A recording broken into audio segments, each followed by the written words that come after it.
거룩한 공예와 성도가 서로 교통하는 것과 죄를 사하여 주시는 것과 몸이 다시 사는 것과 영원히 사는 것을 믿사옵나이다. 아멘. 오늘은 이사야 57장 말씀을 우리 함께 보도록 할 텐데요. 14절부터 우리 보도록 합니다. 14절부터 끝절인 21절까지 말씀이 되겠습니다. 이사야 57장 14절부터 21절까지 말씀입니다. 여러분 다 찾으셨죠? 우리 한번 교독해 볼까요? 제가 먼저 읽겠습니다. 그가 말하기를 도두어 길을 수축하여 내 백성의 길에서 거치는 것을 제하여 버리라 하리라. 지극히 정죄하며 영원히 거하시며 거룩하다 이름하는 이가 이와 같이 말씀하시되 내가 높고 거룩한 곳에 있으며 또한 통회하고 마음이 겸손한 자와 함께 있나니 이는 겸손한 자의 영을 소생시키며 통회하는 자의 마음을 소생시키려 함이라. 내가 영원히 다투지 아니하며 내가 끊임없이 노하지 아니할 것은 내가 지은 그의 영과 혼이 내 앞에서 피곤할까 함이라. 그의 삼십의 죄악으로 말미암아 내가 노하여 그를 썼으며 또 내 얼굴을 가리고 노하였으나 그가 아직도 패역하여 자기 마음의 길로 걸어가도다. 내가 그의 길을 보았은즉 그를 고쳐줄 것이라. 그를 인도하며 그와 그를 슬퍼하는 자들에게 위로를 다시 얻게 하리라. 입술의 열매를 창조하는 자 여호와가 말하노라. 먼데 있는 자에게 든지 가까운 데 있는 자에게든지 평강이 있을지어다. 평강이 있을지어다. 내가 그를 고치리라 하셨느니라. 그러나 악인은 평온함을 얻지 못하고 그 물이 진흙과 더러운 것을 늘 솟구쳐내는 요동하는 바다와 같으니라. 내 하나님의 말씀에 악인에게는 평강이 없다 하셨느니라. 아멘. 이 시대에는 의인 아니면 악인 둘뿐이죠. 여러분 잘 지내셨습니까? 의인의 모습으로 잘 지내셨어요? 너무 오랜만에 뵙죠? 예, 이렇게 오랜만에 뵈서 너무 반갑고 너무 좋습니다. 오늘 하나님의 말씀을 통해서 우리가 많은 힘을 냈으면 좋겠습니다. 이 세상에는 의인과 악인밖에 없습니다. 그죠? 의인은 뭐가 있을까요? 악인에게는 뭐가 있을까요? 21절을 다시 한번 읽어볼게요. 시작. 내 하나님의 말씀에 악인에게는 평강이 없다. 예, 여러분 잘 기억하십시오. 악인에게는 평강이 없다. 평화가 없습니다. 그럼 의인에게는 평안이 있죠. 우리 다 가졌습니다. 그죠? 돈 좀 없다 뿐이지 뭐 우리 다 가졌잖아요. 그죠? 맞습니까? 돈이 좀 없다 뿐이지 우린 다 가지고 있습니다. 우리에게 평안이 있는 줄 믿습니다. 네, 우리는 악인이 아닌 줄 믿습니다. 그렇다고 의인도 아니잖아요. 이렇게 말하지 마시고 하나님이 우리를 의인 삼아 주셨기 때문에 우리에게는 늘 평강이 있는 줄 믿습니다. 그리고 하나님은 어떤 분이십니까? 오늘 이 말씀에서 하나님이 어떤 분이신가를 찾아내면 더 이상 여러분들이 여기에 앉아 있을 이유가 없습니다. 저도 여러분들에게 하나님의 메시지를 전할 필요가 없어요. 오늘 우리가 14절부터 21절까지 말씀을 읽었는데 여기서 하나님이 어떤 분이시라는 걸 딱 한마디로 표현할 수 있는 사람은 딱 한마디로 표현할 수 있는 사람은 여기 더 이상 앉아 있을 필요가 없고 이 영상을 시청할 필요가 없는 것이죠. 근데 우리가 잘 모르기 때문에 또 말씀을 듣는 것입니다. 19절 보겠습니다. 19절에 보면 하나님은 어떤 분이시라고 나옵니까? 제일 마지막에 그렇죠. 내가 그를 고치리라. 따라합시다. 내가 그를 고치리라. 그를 바꾸어서 내가 하나님께서 나를 고치시리라. 이렇게 바꿀 수 있겠죠. 하나님은 어떤 분? 하나님은 나를 너를, 그를, 그 사람을, 그녀를, 그 아이들을 고치실 수 있는 분이시죠. 하나님은 고치시는 분이시죠. 바꾸시는 분이시죠. 오늘 우리가 이 말씀을 통해서 하나님이 어떤 분이신지를 분명히 깨닫는 저와 여러분 되기를 원해요. 여러분들도 19절 말씀을 봤으니까 오늘 제목이 뭔 줄 알겠죠? 내가 고치리라. 오늘 제목은 하나님이 우리를 고친다 이 말입니다. 따라합시다. 내가 고치리라. 하나님이 고치시니까 여러분들이 손댈 필요 없습니다. 여러분들이 걱정할 이유 없습니다. 여러분들이 의심할 이유가 하나도 없습니다. 하나님께서 고치신다 말씀하셨기 때문에 여러분들은 그냥 기다리시면 됩니다.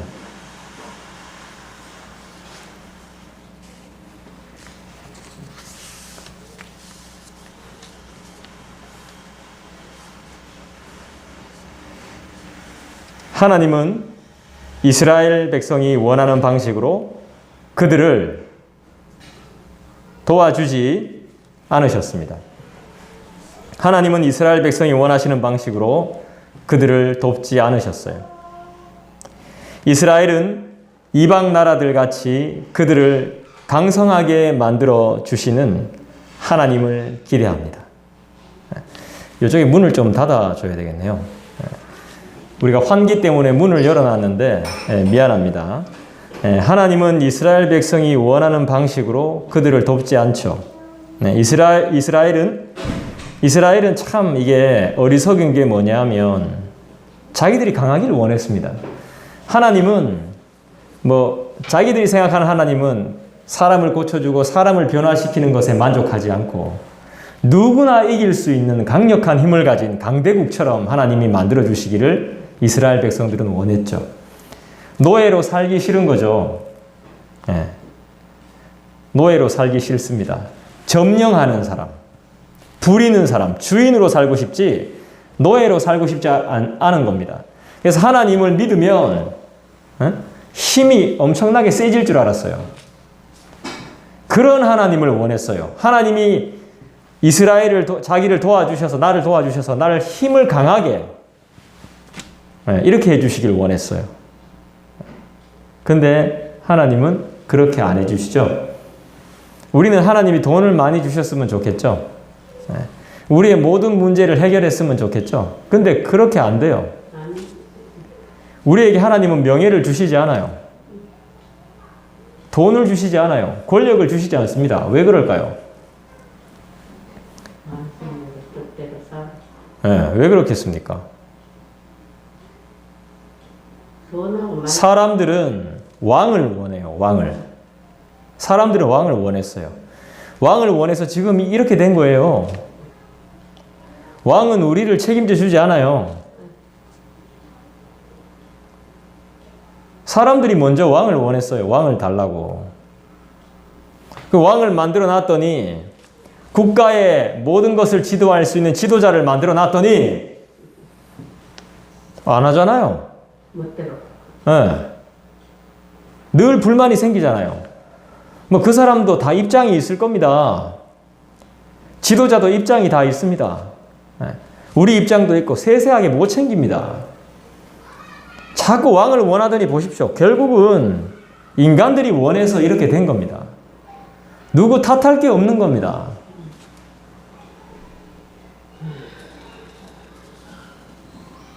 강성하게, 나를 강하게 만들어주는 하나님을 기대하는 겁니다. 우리는 은연중에.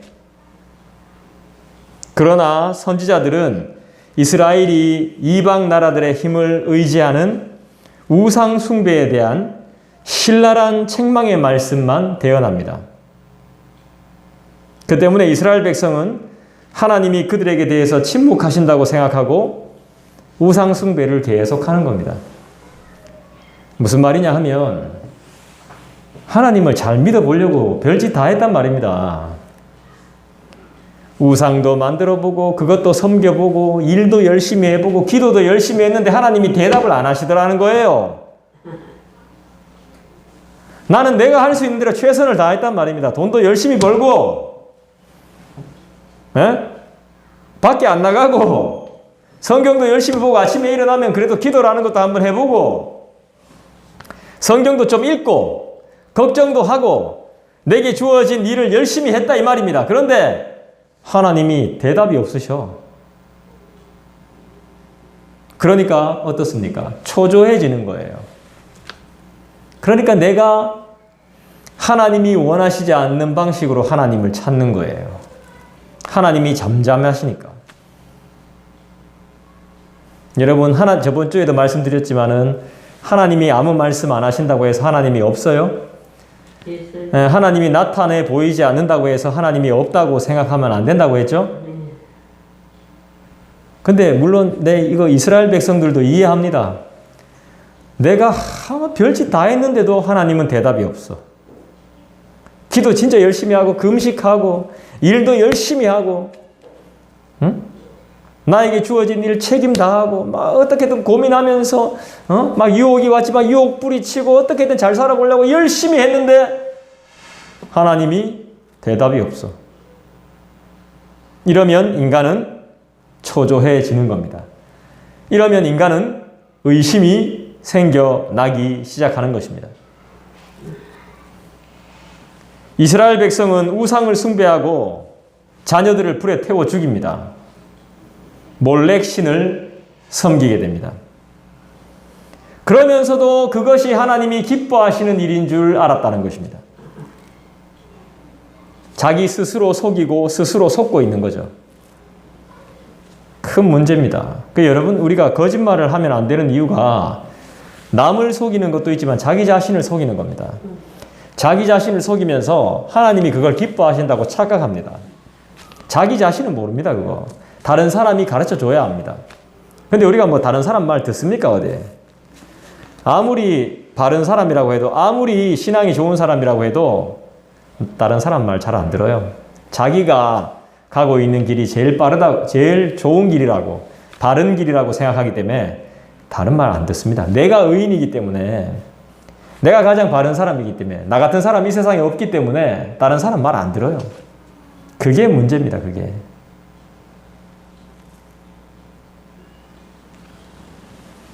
하나님은 피조물에 불과한 인간의 죄악을 하나님이 해결하시지 않으면 인간 모두가 소멸될 것을 알고 계셨습니다. 인간들은 인간의 문제를 풀 수 없습니다. 그래서 인간들은 다 죽을 수밖에 없습니다. 하나님이 해결 안 하시면 사람들은 다 죽습니다. 그것 때문에 하나님은 스스로 죄악을 이제 해결하십니다. 오늘 본문은 하나님의 전적인 은혜를 보여주는 것입니다. 한량없는 은혜, 완전히 타락한 인간을 하나님께서 직접 구하시는 은혜가 오늘 본문에 잘 녹아 있습니다. 하나님께서 죄악을 완전히 해결하시고 은혜를 받는 자에게 평강을 줄 것을 약속하십니다. 인간들이 그것을 구하지도 않았는데 하나님이 스스로 하십니다. 왜냐하면 인간들이 그걸 모르거든요. 평안함이 없는데도 평안을 찾을지 모르거든요. 마음이 절대로 평안하지 않은데 평화가 없는데 그걸 모르니까 하나님이 알게 해주시는 거죠. 근데 알게 해주셔도 이 사람들은 모릅니다. 17절 볼까요? 같이 읽겠습니다. 시작. 그의 탐심의 죄악으로 말미암아 내가 노하여 그를 쳤으며 또 내 얼굴을 가리고 노하였으나 그가 아직도 패역하여 자기 마음의 길로 걸어가도다. 예수 믿으면 어디 갑니까? 천국 가죠. 예수 안 믿으면 어떻게 됩니까? 지옥 가죠. 저도 그거까지만 생각했거든요. 예수 믿어야 천국 가고 예수 안 믿으면 지옥 간다라고만 생각했는데 자기의 길, 하나님의 길을 가지 않는 사람은 다 지옥 가는 겁니다. 믿고 안 믿고를 떠나서. 물론 안 믿으면 지옥 가는 거 맞습니다. 근데 하나님이 예비하신 길로 안 가고 자기 생각대로 계속 자기 길만 가면 결국엔 지옥으로 향하는 길인 것입니다. 오늘 17절이 그것을 말해주는 것이죠. 마음의 길, 자기 마음의 길로 걸어가는 사람은 지옥으로 걸어가는 것과 마찬가지입니다.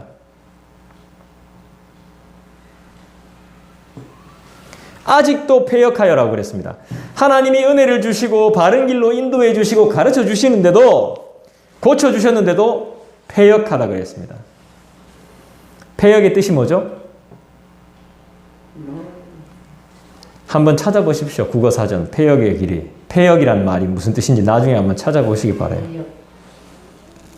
마땅히 해야 될 길을 해야 할 것을 삐리리 나중에 한번 집에 가셔가지고 사전 한번 찾아보십시오. 14절 보겠습니다. 그가 말하기를 도두고 길을 수축하여 내 백성의 길에서 거치는 것을 제하여 버리라 하리라. 하나님이 보다 계속 우상 숭배하고 딴짓하니까 하나님이 보다가 이제는 어떻게 해요? 거치는 것을 제하여 버려주겠다. 나에게로 오는 길을 막고 있는 장애물을 내가 다 없애주겠다. 우리의 마음에 있는 질병을 모두 다 우리의 마음으로부터 거부하는 모든 것 다 믿는 척하지만 마음으로는 거부하고 있는 그 인간의 마음을 다 없애주겠다라는 뜻도 있지만 이게 고대의 배경을 좀 알아야 됩니다. 이사야 시대의 배경. 지금은 오늘 이제 버스 타고 오신 분도 계시고 차를 몰고 오신 분도 계시죠. 차 몰고 다니는 우리나라의 찻길이 멋집니다. 그죠? 물론 이제 오래돼서 좀 울퉁불퉁한 길이 있긴 하지만 이사야 시대에 비하면 지금은 차도 있고 길도 잘 닦아놨습니다. 길만 알면 우리는 어디든지 갈 수 있습니다. 차만 있으면 어디든지 갈 수 있어요. 길이 좋아요. 우리가 걸어가는 길도 다 길이 잘 닦여 있습니다. 근데 이 시대에는 이런 우리가 지금 다니는 길이 아니었습니다. 여러분들 어릴 때 우리 권사님, 집사님 다 어릴 때 한번 생각해 보십시오. 길이 어땠습니까? 지금처럼 좋았습니까? 아니에요. 울퉁불퉁하죠. 네. 길이 불편하죠. 걷기 불편한 길들이 상당히 많았습니다. 이사야 때도 마찬가지입니다. 돌길, 가다가 돌 막 있는 길, 막 울퉁불퉁한 길. 그러니까 거치는 것들이 많다는 겁니다. 우리가 다니기에 불편한 것들이 많은 길이죠. 그러니까 하나님이 말씀하시면 이 시대의 사람들은 뭔지 다 압니다. 하나님께서 무슨 말씀을 하시는지 다 알아요. 이 시대에 다녀보면 길이 막 엉망이거든요. 그 엉망인 길을 하나님이 대로로 만들어 주겠다는 거예요. 평평한 길로 만들어 주겠다 이 뜻입니다. 도두어서 길을 만들어 주고 내 백성의 길에서 거치는 것을 제하여 버린다. 하나님이 우리에게 지금도 이미 그렇게 만들어 놓으셨습니다. 물론 우리가 없는 게 있습니다. 돈은 좀 없어요. 네, 돈은 필요하죠. 필요 없는 건 아닙니다. 권력도 없어요. 명예도 없어요. 근데 그걸 안 주시는 이유가 있죠, 하나님이. 그런 거 가지고 있으면 우리 분명히 하나님 안 찾는 걸 알고 있거든요. 그래서 하나님이 안 주시는 어떻게 보면 복인 겁니다. 돈 좀 없을 뿐이지 뭐. 근데 먹고 사는데 큰 지장 없죠. 내 새끼들 잘 챙겨줄 수 있고, 내가 먹을 거 물론 부족하지 않고 아직까지 그래도 내가 일할 힘이 있고, 이 하나님이 주신 은혜 아니면 뭐겠습니까? 야, 그래도 내 아직 건강하대. 이게 내 자랑이 아니라 하나님이 허락하신 겁니다. 하나님이. 이게 은혜인 거예요. 전 사실 어르신들이 버스 타고 다니시는 거 조금 안타까워요. 그렇지만 그걸 탈 수 있다는 건 그만큼 건강하다는 뜻이겠죠. 건강하지 않으면 버스도 못 타요. 어느 정도 용돈 줄 수 있고, 그죠? 네. 이게 다 하나님이 주신 은혜인 거죠. 푼돈이라도. 이게 하나님의 은혜가 아니면 뭐겠습니까? 먹을 수 있고, 자고, 일어나고, 이게 다 하나님의 은혜지 뭐. 없는 것만 생각하면요, 한정 없죠. 이것도 없고 저것도 없고 뭐, 만날 사람도 없고 챙겨주는 사람도 없고 내 도와주는 사람도 없고, 자꾸 내한테 뭐 뜯어가려고 하고, 그래 따지면은 감사할 게 하나도 없죠. 그렇지만 다르게 아이고, 나를 안 찾아주니까 얼마나 좋습니까? 성경 볼 시간도 많고, 기도할 수 있는 시간도 있고, 이렇게 교회에 올 시간도 있고. 나를 안 찾는 게 오히려 감사한 거죠. 아이고, 심심해 죽겠대. 아이고, 미치겠대. 지루해가지고. 이렇게 생각할 필요가 없는 것입니다. 기뻐해야 되는 거죠, 오히려. 하나님은 이미 우리에게 거치는 것들을 다 제하여 주셨습니다. 그리고 우리가 그걸 못 치우니까 하나님이 다 닦아주시고 수축해 주시고 정리해 주시고 걸어갈 수 있도록 도와주십니다. 할렐루야. 그걸 믿고 사는 것이 필요합니다. 그렇게 되셨음을 믿으시기 바랍니다. 이미 하나님이 우리의 길을 다 닦아 놓으셨어요. 15절 보겠습니다. 같이 읽을까요? 지극히 존귀하며 영원히 거하시며 거룩하다 이름하는 이가 이와 같이 말씀하시되 내가 높고 거룩한 곳에 있으며 또한 통회하고 마음이 겸손한 자와 함께 있나니 이는 겸손한 자의 영을 소생시키며 통회하는 자의 마음을 소생시키려 함이라. 우리 하나님은 어떤 분? 우리를 회복시키시는 분 아닙니까? 15절 말씀에 딱 보면 뭐겠어요? 하나님은 우리에게 구원과 해방을 주시는 분이시잖아요. 하나님은 우리에게 자유를 주시는 분이시고 우리를 소생시키는 분이시고 결국에는 우리를 회복시키시는 분이라고 15절에 분명히 나오잖아요. 하나님은 지극히 존귀하신 분이시고 영원하신 분이시고 영원히 우리와 함께 하시고 거룩한 분이시고 우리 하나님 외에는 거룩하다고 이름을 붙여줄 사람이 없다는 것이죠. 거룩은 구별됐다고 말하기도 합니다. 딱 15절에 보면 하나님이 어떤 분이신지 분명히 나오죠. 자, 보니까 하나님이 찾으시는 사람이 있습니다. 에? 하나님은 어떤 자를 찾으시죠? 어떤 자와 함께 하십니까? 이게 또 신약에도 이어져요.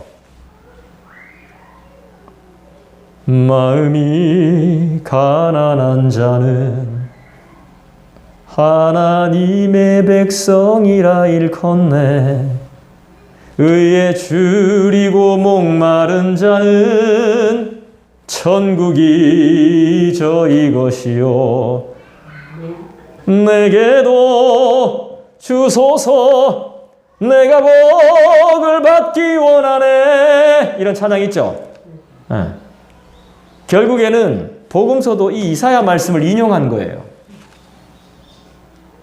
마음이 청결한 자는 하나님을 볼 것이고 마음이 가난한 자는 하나님의 나라를 얻을 것이며. 오늘 보십시오. 15절에 하나님은 어떤 자와 함께 하십니까?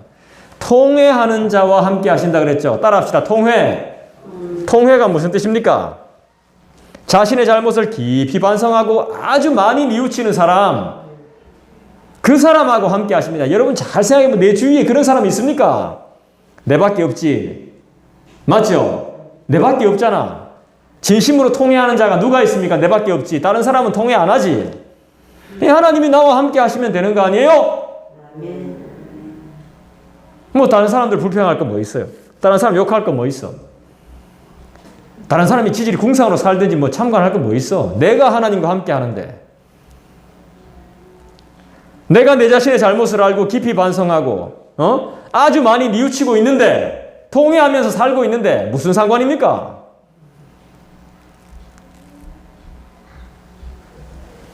왕이신 하나님의 다스림을 받는 자는 교만함이 깨어집니다.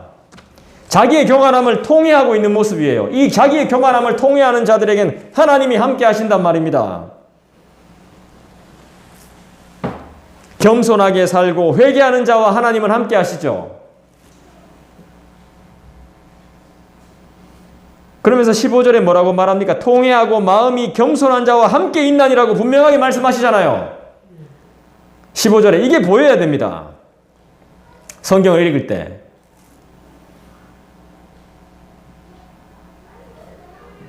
마음이 겸손한 자와 하나님은 함께 계십니다. 하나님이 통회하고 겸손한 자와 함께 하시는 이유가 뭐죠? 이런 사람들은 하나님을 거역하지 않죠. 하나님의 뜻을 순종하고 받아들이죠. 반역을 일삼지 않죠. 하나님만 의지하죠. 이 겸손한 사람들은. 하나님은 세상을 초월해 계시지만 성령을 통해 또한 우리와 함께 계세요. 얼마나 우리 하나님이 신비로운 분이십니까? 그분을 의지하는 저와 여러분 되기를 간절히 원합니다. 자신의 죄와 주님이 없이는 아무것도 아니라는 것을 철저히 깨닫는 자가 겸손한 자입니다. 나는 주님 없이는 아무것도 아니에요 라고 말할 수 있는 사람이 진짜 겸손한 자인 것입니다. 그게 바로 하나님이 함께하는 자고 의인이죠. 이런 사람이 믿음을 가질 수 있고 주님을 영접할 수 있고 교회로 올 수 있습니다. 나는 하나님 아니면 안 되겠다 이런 마음이 있어야 교회로 옵니다. 아무리 바깥 사람들 전도하고 선물 주고 물건 갖다 주고 챙겨줘도 교회 못 옵니다. 내가 하나님이 정말 필요하다 이런 마음이 들어야 교회에 올 수 있습니다. 내가 하나님 없이는 안 되겠다 해야 교회에 끝까지 남아 있습니다. 아닌 사람들은 다 떠납니다. 교회. 큰 교회 간다고 핑계대지만 다 교회 떠나고 믿음 생활 못합니다. 제가 알아보니까 대충 그렇습니다. 어떻게 지내는지 한번 알아보니까 교회 안 나가고 있습니다. 그렇게 삽니다. 어쩔 수가 없습니다.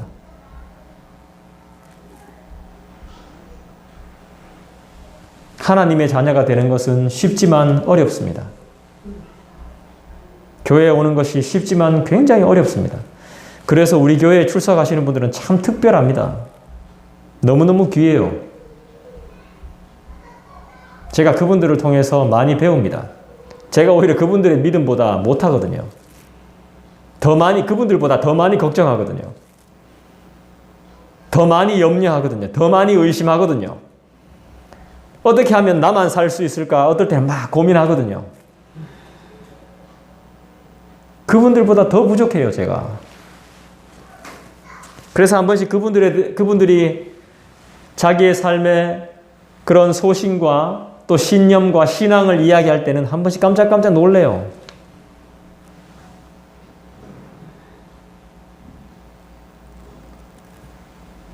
하나님은 우리를 사랑하신다는 게 16절에도 나와요. 뭐라고 말씀하시죠? 내가 영원히 다투지 아니하며 내가 끊임없이 노하지 아니할 것은 내가 지은 그의 영과 혼이 내 앞에서 피곤할까 함이라. 신앙생활 우리 잘 못한다고 해서 하나님이 갈지 않는답니다. 아이고 가짠타 이 자식 이렇게 말하지 않는답니다. 우리는 그렇게 말하죠. 니는 뭐 잘났는데 하면서. 근데 하나님은 그렇게 하시지 않는답니다. 다투지 않는답니다. 왜요? 피곤할까 봐. 피곤하다는 건 뭐죠? 힘을 못 쓰는 상태를 말. 피곤해 죽겠다. 이거는 힘을 못 쓰겠다는 겁니다. 너무너무 힘들어서 못 일어나겠다는 것입니다. 그렇게 하지 않겠다는 거예요. 하나님이 얼마나 우리를 사랑하시고 우리를 잘 아시면 난 이 16절에 솔직히 많이 은혜를 많이 받았어요. 16절 읽어보면서.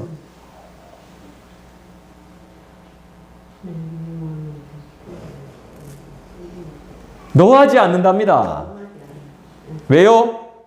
우리의 영과 혼이 피곤할까 봐.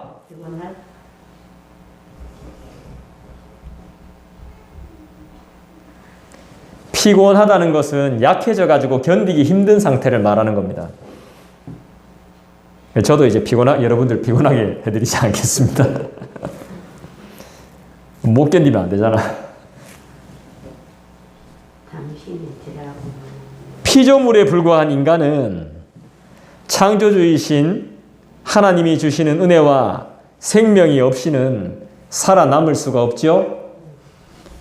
하나님이 그의 진노를 돌이키시지 않으면 모든 인간은 소멸돼 버려요.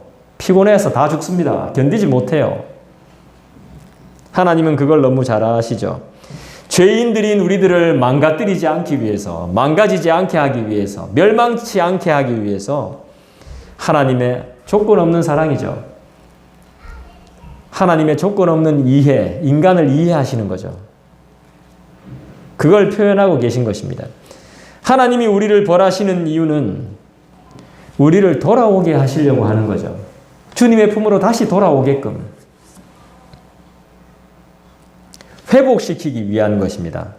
하나님이 우리에게 벌 주시는 이유는 우리를 멸망시키는 게 아니라 우리를 회복시키고 돌아오게 하기 위해서. 여러분 미용실에 가시는 이유가 뭡니까? 이쁘게. 네, 이쁘게 하는 게 뭐예요? 머리를 따듬고 이렇게 하면 깔끔해지죠. 깔끔해지게 하는 이유가 뭐예요? 더 나아 보이게 하기 위한 거잖아요. 네. 거지같이 안 보이려고 하는 거잖아요. 더 세련되게 보이려고, 더 아름다워지게끔.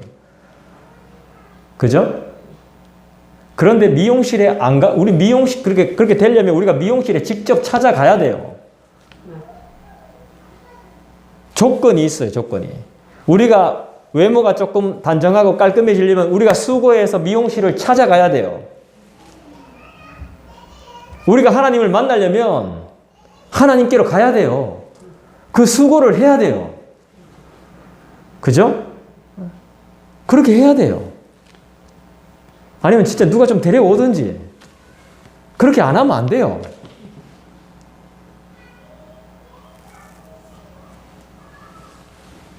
(17절을) 보겠습니다. 아까 봤지만 그의 탐심의 죄악으로 말미암아 내가 노하여 그를 쳤으며 피곤할까 함이라. 하나님이 피곤할까 함이라. 내가 봐주겠다. 이제 괴롭히지 않겠다. 이렇게 말씀하셨는데도 인간은 정신을 못 차리는 겁니다. 그의 탐심의 죄악으로 말미암아 내가 노하여 그를 쳤으며 또 내 얼굴을 가리고 노하였으나 그가 아직도 패역하여 자기 마음대로 자기 마음의 길을 걸어가고 있다는 것입니다. 이게 인간의 모습이라는 것입니다. 그 길로 가면 안 되는데 계속 그 길로 가고 있는 것입니다.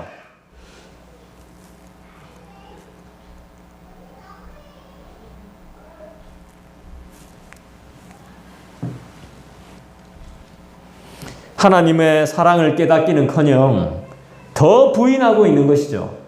니는 캐라 하고 있는 것입니다. 이 길이 어떤 길입니까? 패역의 길이죠. 패역의 길. 패역이 마땅히 해야 될 것을 안 하는 걸 패역하다 말합니다. 마땅히 해야 되는데, 순리대로 해야 되는데, 질서 있게 해야 되는데 그렇게 안 하는 걸 패역하다 말합니다. 순리를 따르지 않는 것, 도리를 따르지 않는 것, 이게 패역한 것입니다. 인간들 패역한 사람들 얼마나 많습니까?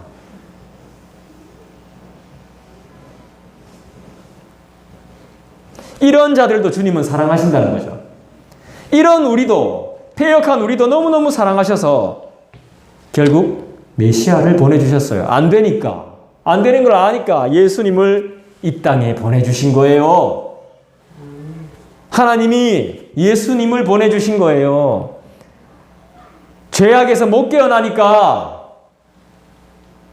그래서 십자가가 거룩한 사랑이 되는 거예요. 18절 봅시다. 같이 읽읍시다. 시작. 내가 그의 길을 보았은즉 그를 고쳐줄 것이라. 그를 인도하며 그와 그를 슬퍼하는 자들에게 위로를 다시 얻게 하리라. 패역한 백성을 포기하지 않는 하나님의 사랑이 여기에 보이죠. 그가 가는 길을 봤다는 것입니다. 지금 어디로 가고 있는지 하나님이 다 알고 계신다는 것입니다. 우리의 길을. 그를 고쳐줄 것이라. 놔두지 않고 그를 고쳐준다 그랬습니다. 슬퍼하는 자들에게 위로를 준다 그랬습니다. 이미 줬지만 또 위로하신다고 말씀합니다. 징계를 받아도 벌을 받아도 패역함에서 벗어나지 못하는 인간, 그의 길을 그냥 가는 겁니다. 하나님은 인간이 스스로의 힘으로 절대로 죄에서 벗어날 수 없음을 보셨습니다. 그래서 하나님의 방법으로 죄악의 문제를 해결하기로 하신 것이죠. 그게 바로 우리 주 예수 그리스도이십니다. 하나님은 어떤 분이십니까? 도저히 구제불능이라고 말하고 싶죠. 도저히 반복되는 계속 죄를 반복하고 있는 그 죄에서 빠져나올 수 없는 인간의 상태를 아시고 이것을 고치시고 해결하시는 분이 바로 우리 하나님이신 줄 믿습니다. 19절 보겠습니다. 같이 읽습니다. 시작. 입술의 열매를 창조하는 자 여호와가 말하노라. 먼 데 있는 자에게든지 가까운 데 있는 자에게든지 평강이 있을지어다. 평강이 있을지어다. 내가 그를 고치리라 하셨느니라. 입술의 열매를 창조하는 자. 입술의 열매. 우리 인간들은 말로 인해서 싸우고 말로 인해서 죽이고 말로 인해서 다툼이 일어나죠. 그런데 우리 하나님은 그 모든 것들을 치료하셔서 입술이 열매를 맺을 수 있게 도와주신답니다. 결국 이 입술의 열매라는 것은 찬송을 말하는 것입니다. 제가 찬송을 많이 안 했는데 찬송이 많이 좋아졌습니다. 찬양이. 막 찬양이 하고 싶어요. 그런데 찬양을 못해요. 찬미의 제사를 드릴 수 있는 날을 기대합니다. 마음껏. 그리고 제안한 적도 많았습니다. 찬양에 대해서. 근데 제안하지 않겠습니다. 찬양이 좋으니까. 찬양만 좋은 게 아니라 그 안에 있는 하나님이 좋으니까. 못하는 동안 열심히 연습해서 힘차게 찬양할 수 있었으면 좋겠습니다. 하나님은 우리의 입술에서 찬양할 수밖에 없는 일을 분명히 만들어 가실 것입니다. 입술의 열매라는 것이 찬양할 수밖에 없는 일이라는 것입니다. 우리가 보통 노래할 때 언제 노래하죠? 정말 슬프거나 기쁠 때 노래하잖아요. 그죠? 너무 좋으면 막 노래하죠. 네. 포로에서 해방됐습니다. 노래가 나옵니다. 당연히. 독립운동가 이런 거 있잖아요. 해방 막 이렇게 해방을 기뻐하는 그런 노래들이 있잖아요. 그거 왜 만들어졌죠? 우리가 일제 치하의 노예로 있다가 해방됐으니까 그걸 만드는 거죠. 기쁘니까. 요즘은 뭐 그런 노래 들어도 눈물 잘 안 나지만 우리의 소원은 통일 막 이런 노래 부르면 한때 막 울컥한 적도 있었어요. 그건 기쁨의 눈물이죠. 20절 보겠습니다. 그러나 악인은 평온함을 얻지 못하고 그물이 진흙과 더러운 것을 늘 솟구쳐 내는 요동하는 바다와 같으니라. 하나님은 의인에게 평강을 주시지만 악인에게는 평온함이 없죠. 악인의 삶은 어떤 삶이죠? 진흙과 더러운 것들을 솟구쳐내는 바다와 같은 삶이라 그랬죠. 왜 갑자기 여기 바다가 튀어나올까요? 바다는 히브리적 표현으로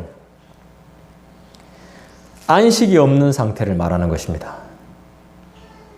평안이 없는 것을 말할 때 바다를 이야기합니다. 이 바다가 파도가 치니까 계속 가만히 고여있지 않잖아요. 계속 움직이니까 이게 약간 히브리적 개념에 이런 의미가 있는 모양이에요. 안식이 없는 상태를 종종 비유할 때 바다를 예로 듭니다. 죄악에서 구원받게 된 자는 평화를 누리지만 하나님의 은혜를 끝까지 거부한 악인은 어떻게 돼요? 결국 평화를 얻지 못하겠죠? 악인이 쉼을 얻지 못하고 끊임없이 흔들리며 요동하는 상태를 바다에 비유하고 있습니다. 은혜가 없는 삶은 좀 가볍죠. 불안하죠. 요동치죠, 막. 언제 넘어질지 모르는 배처럼. 평온함을 얻기 위해선 하나님을 의지하는 자가 되어야 되겠죠? 물론 내가 의지하고 싶다고 다 의지할 수 있는 것은 아닙니다. 하나님이 은혜를 주셔야 가능한 것들이죠. 그 하나님의 은혜를 의심 없이 받는 자, 감사함으로 받는 자에겐 이런 복이 있을 줄 믿습니다. 마지막으로 21절도 동일하게 말씀하죠. 내 하나님의 말씀에 악인에게는 평강이 없다 그랬습니다. 여러분은 악인이십니까? 의인이십니까? 잘 한번 생각해 보십시오. 회개치 않는 자에게는 평안은 없습니다. 평화도 없습니다. 회복도 없습니다. 안정 없습니다. 구원에서도 제외가 될 것입니다. 말씀을 맺습니다. 종교개혁자들이 모든 것이 은혜라고 주장했던 때가 있었습니다. 그 모든 것이 은혜, 오직 은혜, 이 구원은 어느 시대나 어느 때나 할 것 없이 저는 필요하다고 봅니다. 종교개혁이 일어날 그때뿐만이 아니라 지금도 오직 은혜, 오직 예수, 이것은 반드시 우리의 삶 가운데 필요합니다. 진리죠, 진리. 죄악된 인간은 아무리 고통을 당해도 스스로 돌이켜서 하나님께로 갈 수가 없습니다. 스스로 그 문제를 해결하지 못합니다. 시간이 지나서 문제가 해결됐죠. 그거 하나님이 다 도와주신 겁니다. 스스로 돌이켜서 회개 못합니다. 하나님의 은혜가 개입되지 않으면 모든 인간은 항상 무지하고 항상 완악하고 자기 마음의 길로 가게 되어 있습니다. 패역합니다. 절대로 죄악에서 못 벗어납니다. 반대로 영적으로 성장하는 것, 예배 잘 드리고 찬송하고 성경 보는 걸 목숨 걸고 보고 영혼들 사랑하고, 이것도 하나님의 은혜 없이는 도저히 불가능한 것들입니다. 이런 영적인 성장도 불가능해요. 하나님의 음성을 듣고, 이것도 하나님께서 은혜 안 주시면 우리에겐 일어날 수 없는 일들입니다. 하나님의 개입이 없으면 불가능합니다. 이건 다, 그러니까 전부 다 하나님이 해주신 것들이죠. 기도를 좀 더 하고 말씀을 좀 더 공부한다고 해서 우리가 구원받을 수 있습니까? 그런 것들이 보장 안 됩니다. 구원받은 백성으로서 당연히 하는 것입니다. 그건 내가 행위로 좀 더 했다고 해서 그게 구원이 보장되는 게 아니에요. 좀 더 수고한다고 해서, 영적으로 좀 더 수고한다고 해서 구원이 보장되는 것들이 아닙니다. 큰 착각입니다. 그건 어디서 배웠는지 잘 모르겠지만 그 공부하는 과정에서 하나님의 은혜가 있어야 말씀이 내 영혼의 유익으로 다가올 거 아닙니까? 하나님의 은혜가 없는데 그냥 뭐 지식적으로 알고 마는 거죠. 우리 그 한두 번 겪은 거 아니잖아요. 공부 많이 해서 말 잘하고 뭐 아는 거 많으면 뭐합니까? 그러면 그 구원이 보장된 건가요? 아니죠.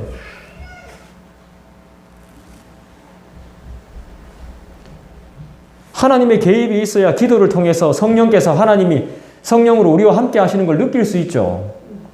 하나님이 우리 안에 계신다는 걸 느낄 수 있는 게 바로 하나님의 은혜 아닙니까? 그렇죠? 모든 것이 은혜라는 이 고백을 진심으로 할 수 있어야, 모든 것이 다 하나님의 은혜입니다 라고 이렇게 진심으로 우리가 고백할 수 있어야 교만의 제약에서 벗어날 수 있습니다.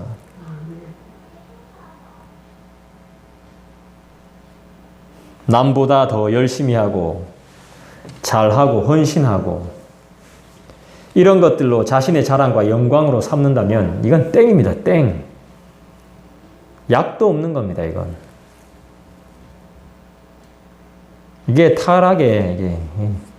타락한, 전적으로 타락한 모습이에요. 이렇게 되면 연약한 사람들이 내가 섬겨야 될 대상이 아니라 내가 군림해야 될 대상으로 봅니다. 이렇게 되어버리면. 비판하고 내가 우월해집니다. 나보다 낮은 사람. 연약한 자를 보면서 나보다 낮은 사람.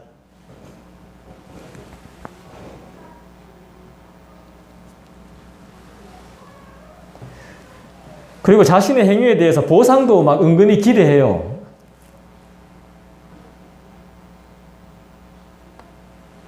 내가 모든 것들을 감사하면서 하나님의 은혜로 살고 있는지 여러분 점검해 봐야 되고 살펴봐야 됩니다.